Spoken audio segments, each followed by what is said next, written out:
Good everyone, this is Junaid Khan, a regulated Canadian immigration consultant and also representing clients to the Immigration Refugee Board of Canada. आज की video में we are going to discuss कि mostly the maximum consultation we are doing right now from Pakistan, India and Middle East region is about the visit visa application. और visit visa applications में mostly client इस time पे जो बात कर रहे हैं, most of the time when I get the calls people have their visas refused, और after refusal there is a chaos कि रिफ्यूज़ल के बाद क्या बेहतर ऑप्शन है, किन बेसिस पे रिफ्यूज़ल आती है या आ सकती है, और अगर if we already facing refusal तो किस तरह से उसको मैनेज करना चाहिए.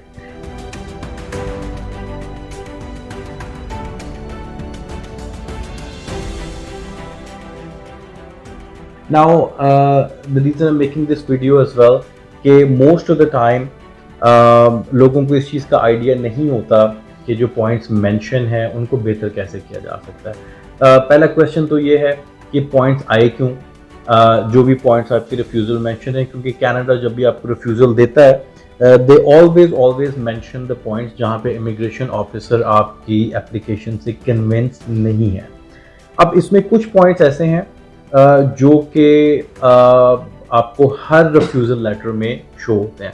फर्स्ट ऑफ ऑल इमिग्रेशन की तरफ से एक इंट्रोडक्शन पैराग्राफ होता है. Let's break down the refusal letter first. तो इमिग्रेशन की तरफ से एक आपको इंट्रोडक्शन पैराग्राफ होता है विच विल डिस्क्राइब कि आपको जो रिफ्यूज़ल दिया गया है वो किस रेगुलेशन के तहत दिया गया है. So normally it's mention 179B.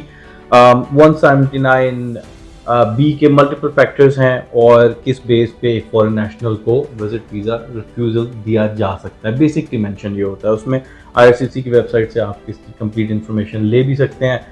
If we talk about it तो video will be very long. एक पॉइंट जो लाजमी टेम्पररी रेजिडेंट वीज़ाज में मेंशन होता है जो मैंने देखा है, which is the purpose of your visit is not consistent with the information provided in the application. Now बहुत सारे लोगों को इस चीज़ पे समझ नहीं आती कि इस पॉइंट को हम किस तरह से केटर कर सकते हैं.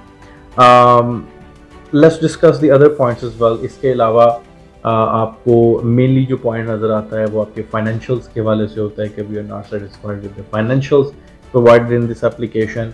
सम टाइम एक पॉइंट जो बहुत कॉमनली रिफ्यूज़ल लेटर्स में होता है वो आपकी फाइनेंशियल कमिटमेंट्स और जॉब्स के हवाले से होता है कि you are not establish in your home country. इसके अलावा दो पॉइंट्स जो कि बड़े वाइस वर्सा एक दूसरे के साथ मैच करते हैं. You have significant family ties with in Canada, और दूसरा पॉइंट जो एक मेंशन होता है that you have significant family ties, I mean you do not have significant family ties outside Canada. Basically मतलब एक ही है कि आपकी टाइज कैनेडा में स्ट्रॉन्ग है. तो one by one I can explain in a very few words ताकि at least if you find a refusal in your application तो आपको उसका आइडिया होना चाहिए. पर्पस ऑफ विजिट का पॉइंट बहुत जेनेरिक पॉइंट है and there is no such documentation जिससे आप इसको फिलअप कर सकते हैं इस गैप को. लेकिन you must write a letter of explanation in your application, और लेटर ऑफ एक्सप्लेनेशन में आप अपने पर्पस को मज़ीद बेहतर तरीके से डिफ़ाइन कर सकते हैं इन योर ओन वर्ड्स कि what was the actual reason आपने ये विजिट वीज़ा एप्लीकेशन अप्लाई की थी और वो रीज़न आपके लिए इम्पॉर्टेंट क्यों है. ये चीज़ इम्पॉर्टेंट है. सेकंड, अगर फाइनेंशियल का पॉइंट है तो डेफिनेटली जो बैंक स्टेटमेंट आपने अटैच की है अपनी वीज़ा एप्लीकेशन के साथ, इमिग्रेशन ऑफिसर को ऐसा लगता है कि वो bank statement is not sufficient. अब जब बैंक स्टेटमेंट के हवाले से एक इम्पॉर्टेंट चीज़ ये आ जाती है कि सम टाइम पीपल थिंक कि हमारा इस ट्रिप में कितना एक्सपेंस आ रहा है और उतनी बैंक स्टेटमेंट अगर हम शो करवा दें तो हमें इमिग्रेशन ऑफिसर को ये कन्विंस कर सकते हैं कि हमारे पास इनफ फंड्स अवेलेबल हैं कि हम इस ट्रिप को टेक केयर कर सकते हैं फाइनेंशियली. लेकिन सम टाइम ये इम्पॉर्टेंट नहीं होता. Some time immigration officer is thinking a little beyond that. So we need to catch that thinking. अब let's suppose for an example, अगर एक person single person visit visa application apply कर रहा है अपने लिए, ठीक है, and that person is married, you know, and the wife, and let's suppose that person has 2 kids as well.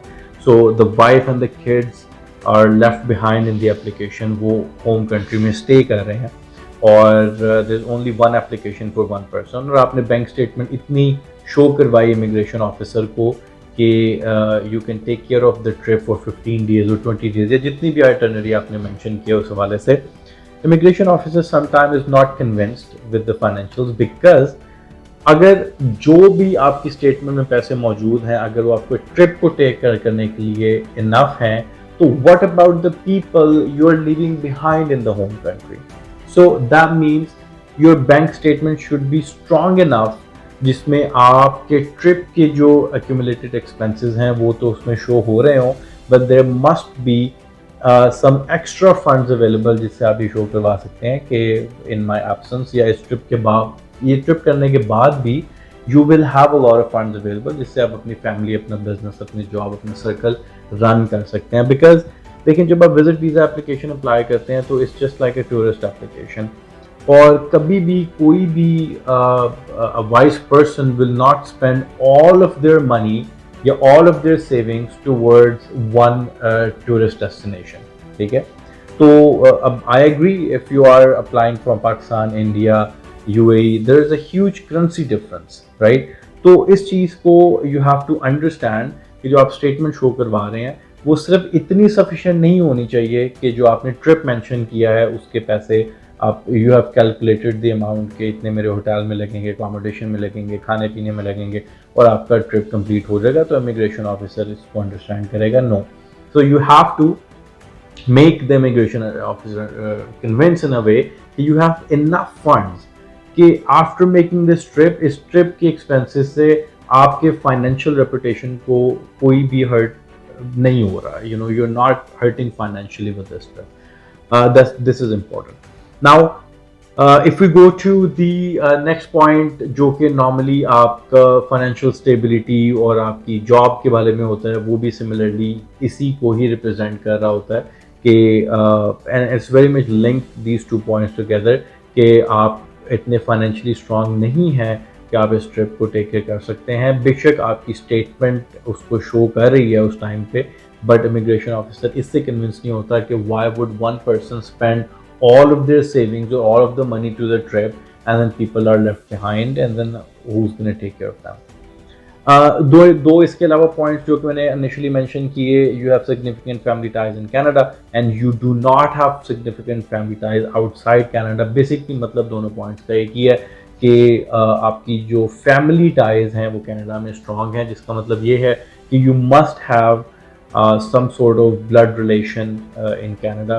आपका भाई हो सकता है, आपकी बहन हो सकती है, आपके पेरेंट्स हो सकते हैं जो कि ऑलरेडी कनाडा में मुकीम हैं, यहाँ पे रहते हैं, और अगर आप कनाडा आते हैं तो आपकी फैमिली टाइज कनाडा में स्ट्रॉन्ग हो जाती हैं। देयर आर स्ट्रॉन्ग चांसेस कि you stay back in Canada as compare to leaving Canada towards your home country.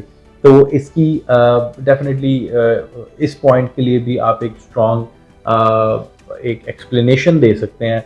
If you have a document to support it तो आप डेफिनेटली उसको add करें, otherwise आपकी एक्सप्लेनेशन स्ट्रॉन्ग होनी चाहिए कि Y having a family member in Canada you still have stronger ties in Pakistan।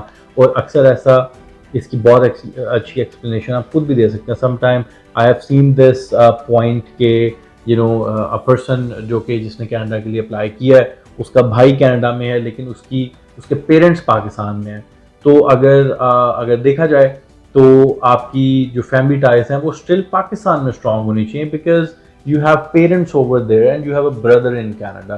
तो इस चीज़ को आपने कैसे एक्सप्लेन करना है, इस चीज़ को किस तरह से आप बेटर वे में इमिग्रेशन ऑफिसर को कन्विंस कर सकते हैं कि yes I do have a brother which is who is in Canada, but that doesn't mean कि मेरी फैमिली टाइज मेरे होम कंट्री से वीक हो जाती हैं, because I have more relations in Canada, I have my parents in Canada और my other siblings in Canada.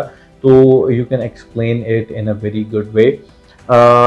और इन्हीं पॉइंट्स को normally most of the time आपने रिफ्यूज़ल लेटर्स में देखा होगा। और इसको आप एक्सप्लेन कर सकते हैं इन अ लेटर ऑफ एक्सप्लेनेशन। अगर आपके पास कोई भी सपोर्टिंग डॉक्यूमेंट है किसी भी पॉइंट को बेहतर तरीके से एक्सप्लेन करने में या सपोर्ट करने में अपनी एप्लीकेशन को, तो वो भी आप लगा सकते हैं while you reapply your application. Thank you very much.